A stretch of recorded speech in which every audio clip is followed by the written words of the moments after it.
Good day ma'am, good day everyone. I'm Katrina Gallardo. So continuation lang po ng report po namin sa lesson 2, which is the Balikbayan Spirit.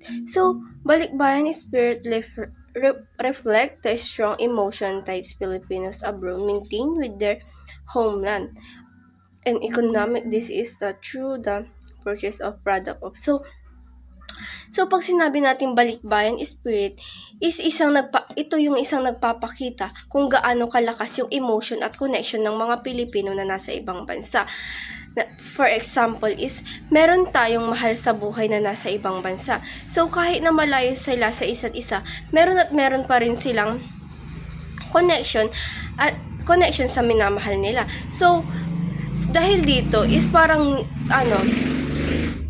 napapanatili nila yung connection nila sa kanilang pamilya. Kumbaga, yung hindi nila hinahayaan na mawala yung connection nila sa isa't isa. Pag sinabi namang e-commerce, ito naman po yung e-commerce is, ito yung kumbaga for example dito is yung Shopee, ganun. Yung kumbaga online shop, ganun.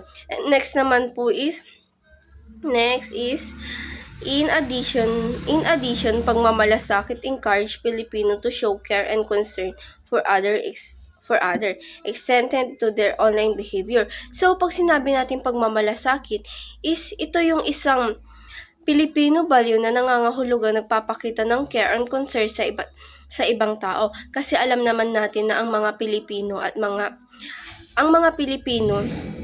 ay may malasakit sa kapwa nila, kung saan tumutulong sila sa abot ng kanilang makakaya. So, kumbaga, yung mga alam naman natin na parang value or yung ng mga Pilipino is yung pagmamalasakit sa ibang tao. And next naman is pakikisama. So, sabi dito, pakikisama underscore the importance of social harmony and cooperative relationship in e-commerce values, promotes and fair, respectful.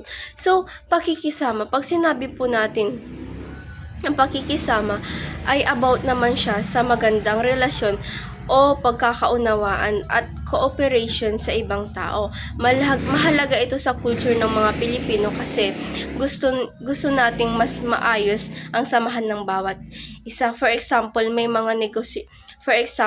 kapag may negotiation sa presyo. So ginagawa nila ito ng may respect, and iniisip nila yung kapakinabangan ng parehong, parang makapapakinabangan ko at makakapakinabangan din ng ibang tao.